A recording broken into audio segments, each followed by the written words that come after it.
Hi, welcome to this e-learning tutorial, which is a super duper important one. It's about supporting children's emotional well-being. And so with this, we'll look closely at resilience, autonomy, and mastery to help support their well-being. So interesting that we're pretty much geared to be focused on children's learning and their physical development, and we're thinking about all sorts of social aspects of their learning to, in a way, prepare them for school. But one of the most important things that we tend to overlook is children's emotional well-being and emotional development.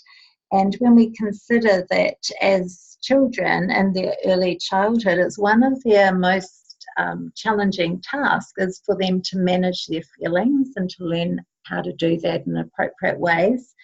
And that these early emotional experiences literally become embedded in the architecture of their brains.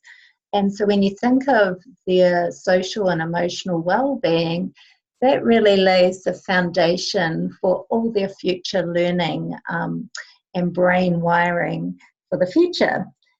So it's an important task for us as educators to focus on supporting children's emotional well-being. So we're going to start off with the Phoenix Cups framework, which was put together by Sandy Phoenix in relation to the reading that she did from William Glass's book Choice Theory, where he talks about in chapter 2 having basic needs and the feelings that go with those needs if those needs aren't met or if they're met. So Sandy put together this lovely framework where we imagine each need as a cup that's either getting emptied or getting filled. And when a cup is filled, we have a sense of well-being, or there'll be certain outcomes with each cup. So we'll just quickly take you through these 5 cups which relate to Glass's needs and feelings. So importantly, if we start with the survival cup, and that's the need for having our basic comfort needs met and having a sense of safety in the environment where we're in, and emotional safety as well. And then we come in with the love cup. So that's about the need for connection, real, authentic connection with people. So those interactions are really meaningful. We feel supported and encouraged. For some people, this may be physical touch as well that they really enjoy, but our sense of connection and belonging with people. And then we're moving up to the fun cup, which is about fun and learning. So when we're thinking about that joyful moment, the aha moments where we're fun and learning are intertwined, is kind of the fun cup framework there. So an outcome of this cup being filled is a sense of joy. Then we're moving on to the power and mastery cup. We're going to look at this one in quite a lot of detail as we go through this tutorial. And thinking about with mastery comes a better sense of self-esteem and the freedom cup. So the need to be able to make choices and have a sense of autonomy. So the outcome of having a filled freedom cup is the ability to be able to think and do things for ourselves and experience the well-being that comes with. So important as educators, if we're thinking about empty cups, then children are going to behave in certain ways to have their cups or their needs met, have their cups filled, and that will create intense feelings perhaps, intense behaviours if need be to get what they need. So looking from that underlying framework, when we're thinking about emotional well-being, what are the feelings that come with empty cups or needs not being fulfilled? So these are the outcomes of each one. The survival cup's a sense of security. The love cup's a sense of self-worth. The outcome of the fun and learning cup is joy, and the power and mastery cup is self-esteem. When the freedom cup's filled, there's a sense of autonomy. And you can see these are all powerful things for children's emotional well-being. When all of the cups are filled, we've got a total sense of well-being. So as we look through emotional development through this e-tutorial, these are the things we're going to be focusing. So the well-being, as we just discussed, children establishing trust. Now, Erik Erikson talks about psychosocial theory, where children go through a crisis at particular stages of development. And he talks about the first 18 months going through the crisis, whether they're going to establish trust in their relationships and environments or mistrust. And that's a lot to do with the responsive nurturing care that they receive. The next stage Erik Erikson talks about is autonomy versus shame. So the positive outcome of that stage is children learn that sense of being able to do and think for themselves, or the negative to that is where they have a feeling of shame that they're not able to do things successfully for themselves.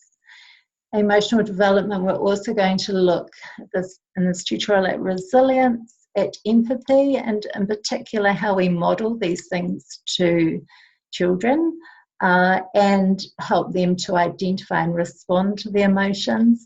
Self-regulation, we'll really only touch on through resilience. However, there is a separate e-learning tutorial on self-regulation as a standalone topic. Okay, so the early years learning framework says educators who give priority to nurturing relationships and providing children with consistent emotional support can assist children to develop the skills and understanding so that they can interact positively with others. So we really need to understand that emotional development intertwines completely with social development. Unless we're able to manage our emotions, we're going to be very disadvantaged socially with other people and could become isolated.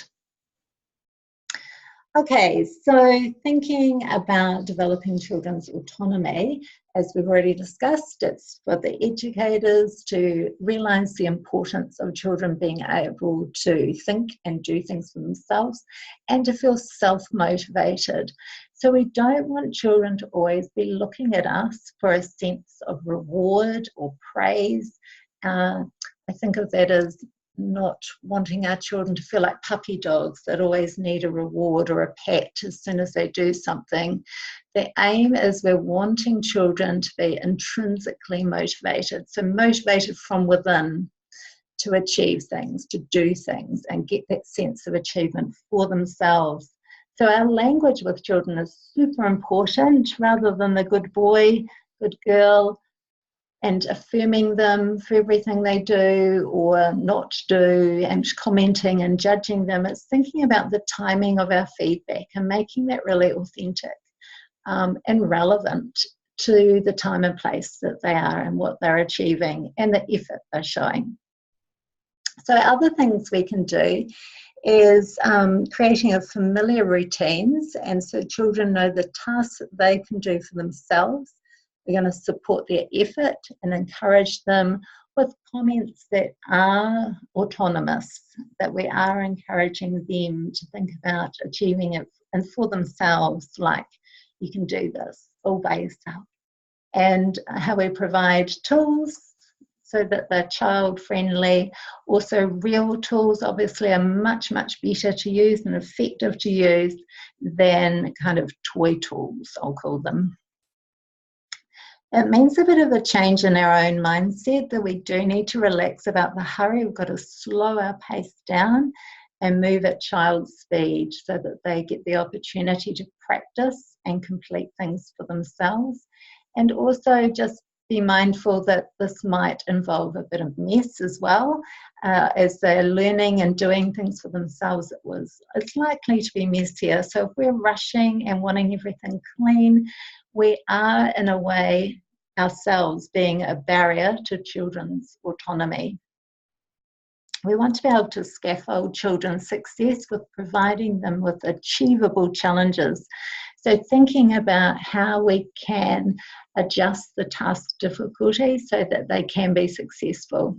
And then once again, noticing their effort, noticing the qualities they're showing, and talking about the positive outcomes of them doing what they've just achieved, so that they're feeling that reward and hearing the reward that it actually is, rather than just good work. So part of autonomy and well-being, there comes with this need to be able to practice things. And when we practice and get lots of opportunities to refine our skills and keep improving until we get to a point of mastery, it's a fabulous feeling. And mastery is one of the real, I guess, achievements that lead us to well-being, when we feel like we have achieved something to a high level, where we've got it down. We don't have to super try hard and think about it. We feel competent. So when we're thinking about well-being and emotional well-being, how does it make us feel when we feel competent? All these children, you'll see they're using real materials, real tools, and so they're being treated as competent by their educators, just by the resources, materials, and environments that they have around them. The other thing that we can do within our environment is provide children with lots of opportunities to challenge themselves. It's important that children are able to stretch and test themselves and find appropriate self-controlled risk that's obvious to the child that they have the ability to work through at their own comfort level as they're ready, rather than pushing and pushing and pushing children. What I'd like you to consider is banning the words within your centre for educators to just, as stock standard, be telling children to be careful. I want you to think about, if children repeatedly hear the term be careful, what does that do for their emotional well-being? So the language we use, you can see is really pivotal to children's message of their own safety, their own competence, their own ability. And so with this comes mixed feelings, and it could be very cup dipping, if you like, cup emptying, if they're repeatedly told messages that dip into their freedom cup or their power and mastery cups, like the constant get down, no, you can't do that, be careful, that's not safe. Those limited sort of robotic things that we can get in the habit of saying just because we've got the mindset that we need to protect children from harm, which is true, we do, but this can't be at the cost of children's challenge, appropriate challenge, manageable risk that is beneficial for learning and their emotional development. So this moves us on to the next word. So far we've covered autonomy, mastery, and now we're moving into resilience. So resilience is simply the skill or the capacity of coping with discomfort, with challenges, setbacks, and difficulties. So when we think of this, it's really about the ability to bounce back and continue on. Hence the picture here of rubber bands. So if you've got a very thin, tight rubber band, you would imagine that to the point where you're getting stretched, and eventually you're going to snap. You haven't got a great capacity for resilience, for bouncing back. But if we've got a thick and stretchy rubber band or good resilience, we know we've got the ability to come back.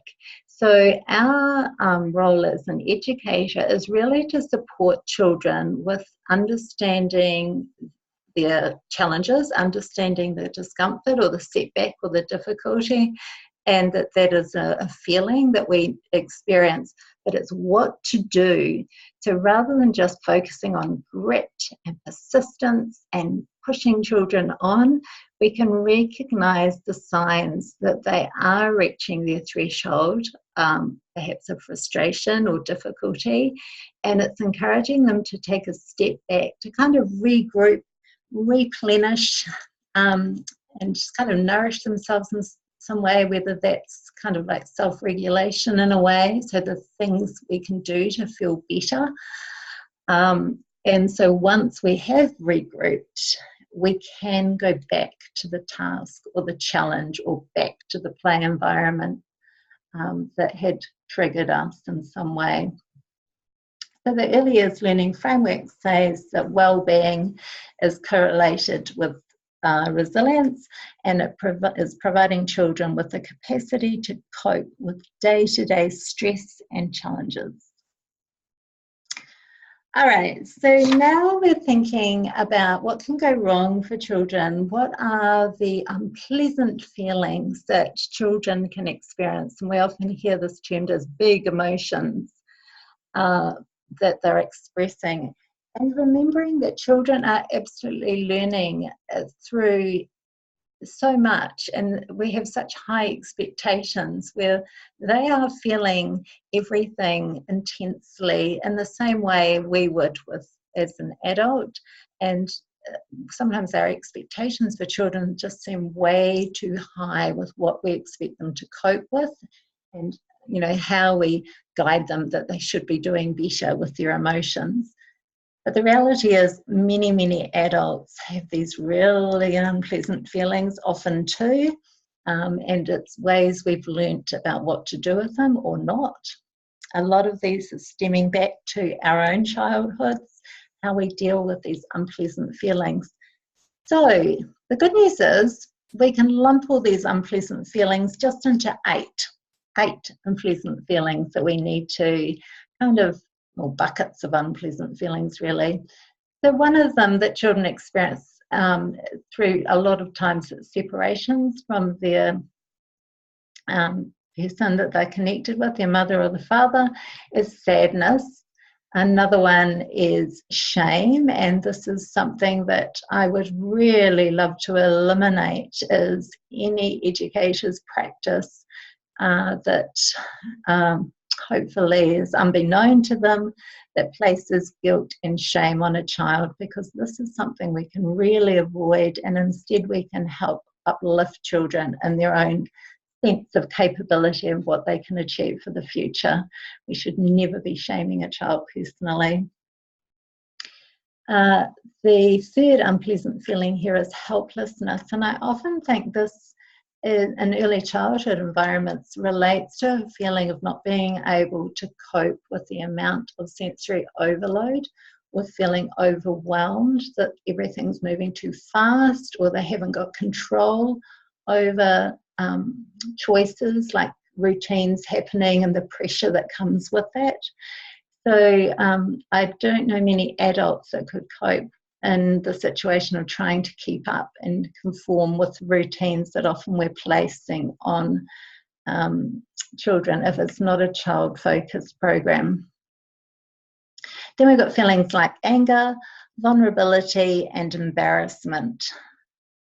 Okay, so the final two unpleasant feelings are disappointment and frustration. So the important thing here is when we know there are 8 unpleasant feelings, we can get good at naming those for children. I can see you looking sad, I can see you looking angry or disappointed or frustrated.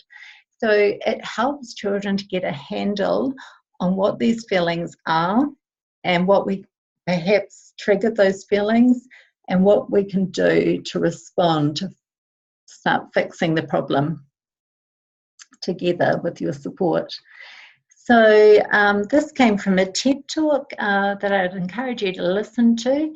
And the woman says our ability to move through these emotional feelings and realizing that wholeheartedly bodily sensations come up with these feelings, how our body reacts when we feel these ways, will build self-confidence, emotional strength and resilience. So bit by bit, when we feel frustrated and we work through becoming more resilient, and dealing with those in appropriate ways, those feelings, that we will become more self-confident. We will get stronger in our emotional intelligence and our strength and resilience. So like the language we use with children, we can't expect children to learn self-regulation unless we are demonstrating self-regulation to them. So children's emotional development is very closely tied to the social and emotional characteristics of the environments in which they live. So this is their home environment, but also the environment of the early childhood service or centre. So what not to do with unpleasant feelings? It's very easy for us to try and deflect those unpleasant emotions and just avoid or suppress them. So we're making sure that we're not dismissing their emotions by saying things like, oh, no, you're not scared of the ladder that you're climbing. It's fine. You're not scared of a monster, when it's very, very real for that child that for whatever reason they have got a fear of the monster. Telling children to use their words is something that we hear many, many, many times when children are experiencing an unpleasant or a big emotion, and their body is reacting. They've been giving us clear cues for a long time, and they're frustrated, they're spinning out, they're caught up in this big emotion.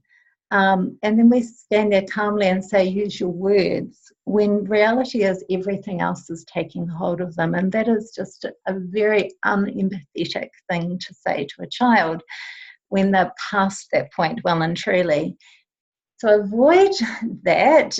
Use that for perhaps a different time when we're guiding children through a social interaction perhaps, but not when they're expressing their big emotions and incapable right now in this moment of using their words. Another thing we tend to do is want to wave our magic fixer-upper wand and fix the problem for the child, because all that teaches the child is that they need us to sort things out for them, which is the opposite of this autonomous person that can self-regulate and manage their emotions. So, as we discussed previously, we'd never want to shame a child for their emotions. Instead, here's the to-do list. We've got some response strategies here where we know we're the role model for self-regulation. So this means that we do have to calmly listen and we need to be empathetic. If we want children to be able to be empathetic themselves, to show empathy, we need to teach them how it's done. So showing them that we understand, holding that space with the child, sometimes it could just be beside them silently, and just being a calming presence might be what it takes. We don't need to speak a lot to a child that's in overwhelm and like an emotional meltdown mode. It is important that we identify the feelings that they're showing, as we discussed earlier, naming those feelings for the child. I can see is a useful phrase to get into. Helping the child to problem solve, and if necessary, if it works for the child, providing that physical comfort, or at least you're present, because that's part of them feeling safe and secure, that we're here for them. Despite their emotional state that they're in, we're here with them and for them. We do allow them to express their emotions and what they're feeling, and we can talk about it later, about how that was for them and perhaps what they could do next time. But now's not the time to be telling them when they're in their meltdown. We do want to assist the child to meet their need, and so that's part of being aware of the child's cups or their needs, part of being empathetic to consider what's behind the behaviour, what's behind the emotion, to work out that trigger. Then afterwards as well, we can provide experiences that help children to understand emotions and expression for emotions and ways to express it. So we can do little role plays, we can do songs and stories and painting, just many, many different experiences to help children express their emotions. Dramatic play is also fabulous. So the bottom line is, and this is really part of the learning for us as well, because many adults haven't been guided on emotional well-being. Emotional intelligence is probably the word that we use the most for adults. And we haven't been in a situation where we can even express our own emotions openly. So important to start getting it right for the children that we care for, and allowing them emotional openness and to feel emotionally safe with us is a way of moving forward and understanding and knowing appropriate ways to keep moving forward emotionally. So thank you for your time.